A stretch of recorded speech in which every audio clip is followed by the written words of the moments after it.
তো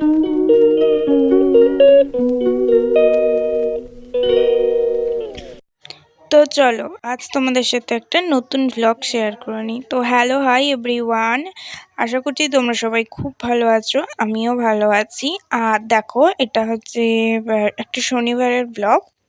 সেদিনকে আমার একটু ইডলি টাইপসের খেতে ইচ্ছা করছিল, তাই জন্য একটু বানিয়েছিলাম, বাট ইডলি হয়নি, ওটা একটু অন্য ধরনের হয়ে গেছিলো। যাই হোক, খেতে কিন্তু খুব টেস্ট হয়েছিল।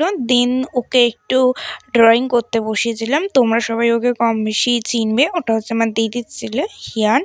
তো তারা যারা আমার আগের ভিডিও দেখেছো তারা অবশ্যই চিনবে।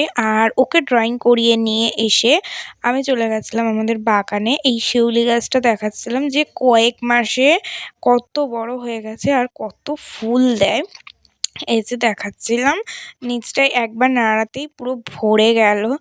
আর তারপর দেখো ওখান থেকে একটু ফুল টুল কুড়িয়ে নিয়ে আমি নিজেকে দেখাচ্ছিলাম। সত্যি ভালো লাগে আমাদের বাগানে শীতকালে। তোমাদের সাথে কোনো একদিন একটা ভিডিও শেয়ার করব কত ধরনের ফুল হয়, ফল নয় সরি, ফুল হয়। কারণ আমাদের সবারই বাড়ির বাগান ভালো লাগে, সেই জন্য আমাদের বাড়ির সামনে একটা বাগান রাখা হয়েছে।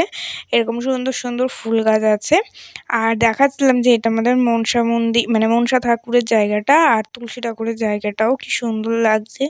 আর দেন সেদিনকে বাড়িতে রান্না হয়েছিল চিলি পনির আর ফ্রায়েড রাইস। চিলি পনিরটা আমি রান্না করেছিলাম আর ফ্রায়েড রাইসটা মা রান্না করেছিল। তো সবটা আমি কেটে গুছিয়ে দিয়েছিলাম। তো তারপর আমি চিলি পনির করেছিলাম, মা ফ্রায়েড রাইস করেছিল।